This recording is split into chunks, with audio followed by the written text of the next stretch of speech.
Selamat datang dan selamat berjumpa kembali emak-emak di rumah dan kaulah muda-mudi seluruh tanah air tercinta yang setia bersama Dunia Entertainment. Kali ini akan memberikan kabar terbaru, teraktual dan terpercaya seputar terpaksa menikahi tuan muda. Yuk, kita simak dan tonton sampai selesai. Namun sebelum kalian bergabung dengan channel ini, marilah bergabung bersama-sama dengan cara subscribe, like, komen dan share sebanyak-banyaknya serta aktifkan lonceng notifikasinya, agar kalian senantiasa mendapatkan kabar menarik penuh sensasi. Dunia Entertainment hadir untuk menghibur penggemar setia emak-emak yang baik hati. Dunia Entertainment akan menyajikan dan mengulas seputar terpaksa menikahi tuan muda yang sudah terhipnotis dengan keromantisan, keseruan serta ketegangan. Tentu ada konflik baru yang bikin emak-emak baper. Chris Lauren, pemeran Abimana di Terpaksa Menikahi Tuan Muda, TMTM, tiba-tiba keluhkan jadwal syuting larut malam, tapi dapat perhatian minimal. Berperan sebagai pemeran utama di sinetron Terpaksa Menikahi Tuan Muda, tentu akan berpengaruh pada jadwal kerja Chris Lauren. Apalagi para pemain juga dituntut tampil maksimal dengan berbagai alur cerita yang akan dibawakan. Di sisi lain, penonton selalu menuntut jalan cerita yang menarik dan tidak monoton. Sehingga berbagai upaya telah diberikan oleh para pemain TMTM untuk memenuhi keinginan penonton, termasuk Chris Lauren. Akan tetapi, data rating serial televisi lokal ANTV, sinetron TMTM mengalami selalu penurunan di beberapa minggu terakhir. Melalui Instastory @ChrisLauren pada tanggal 29 Maret tahun 2022, terlihat pemeran Abimana itu sedang melakukan syuting. Jam 1 nih. Sampai pagi nih. Tuntutannya maksimal, perhatiannya minimal, kata Chris Lauren sambil memperlihatkan proses syuting. Nama Chris Lauren semakin terkenal sejak dia menjadi pemeran utama di serial Terpaksa Menikahi Tuan Muda ANTV. Di sana Chris Lauren beradu akting dengan Alicia Rininta sebagai pasangan suami istri. Aktingnya sebagai seorang pengusaha muda kaya raya juga sukses membuat penonton baper. Ditambah dengan karakter kuat dari Abimana sebagai pria pemberani yang bikin penonton susah move on. Sosok Alicia Rininta kian terkenal sejak membintangi Terpaksa Menikahi Tuan Muda. Apalagi perannya sebagai Kinanti telah sukses membuat penonton dan fans jatuh hati. Tak hanya cantik dan pintar berakting, Alicia Rininta juga dikenal sebagai sosok artis yang ramah. Lantas Chris Lauren malah belak-belakan mengungkap kekagumannya pada sosok Alicia Rininta. Bahkan tanpa malu-malu, Chris Lauren ini memuji kecantikan Alicia Rininta.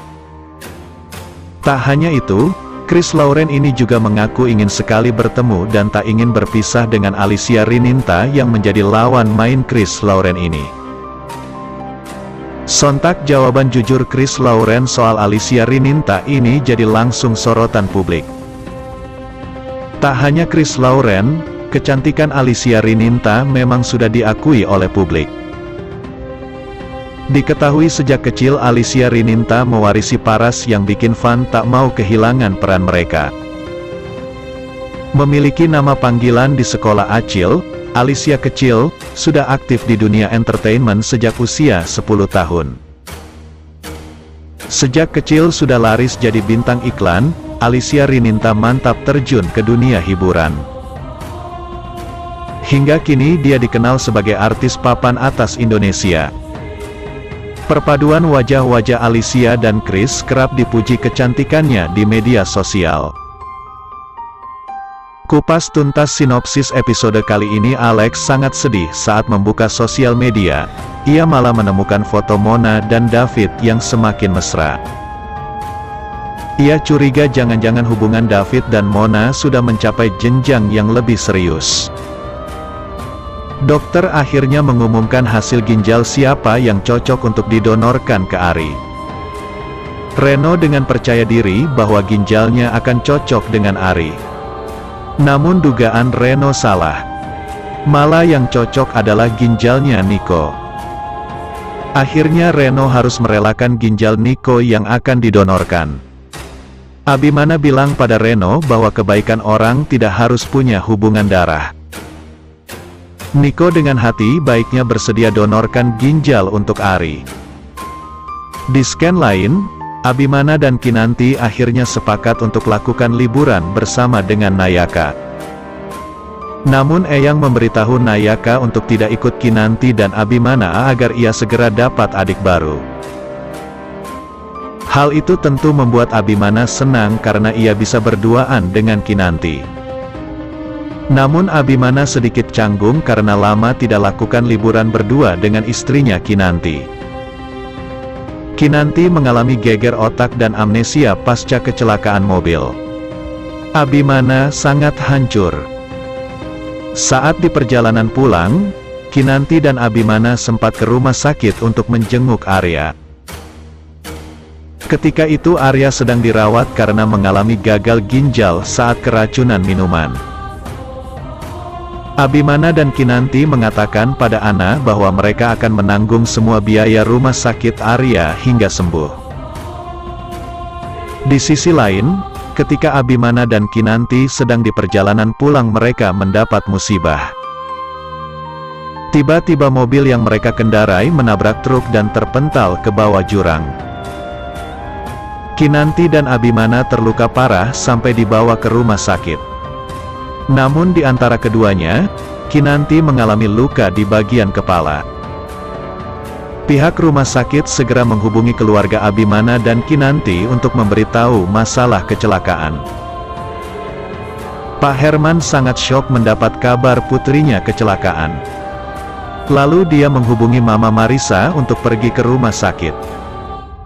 "Marisa, aku baru saja diberitahu pihak rumah sakit kalau Kinanti dan mantu mengalami kecelakaan," kata Pak Herman panik. Di sisi lain, Eyang juga mengalami kepanikan saat mendapat kabar Abimana dan Kinanti. "Astaga Abi Kinan, semoga kalian baik-baik saja. Eyang ngak sanggup mendengar kabar buruk dari kalian," kata Eyang sambil memeluk foto Abimana dan Kinanti.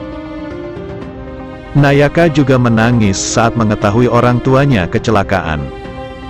Di sana David berusaha menenangkan Nayaka. "Nayaka harus tenang ya, doain papa sama mama baik-baik saja," ujar David. Sementara itu, Abimana telah tiba di rumah sakit bersama rombongan mobil ambulan. Dia tidak bisa menahan kesedihan saat melihat Kinanti tidak sadarkan diri. Apalagi Kinanti juga segera dilarikan ke ruangan ICU. "Kinan, bangun Kinan. Buka mata kamu, saya ngak bisa kehilangan kamu Kinan," kata Abimana. Demikianlah ulasan hari ini yang dapat Bang Mimin sampaikan buat fan-fan penggemar setia dunia entertainment yang baik hati. Jangan sampai terlewatkan fans-fans semuanya. Mohon maaf atas segala kekurangan. Dan terima kasih atas segala perhatiannya. Sampai jumpa di segmen berikutnya. Yuk, bye-bye.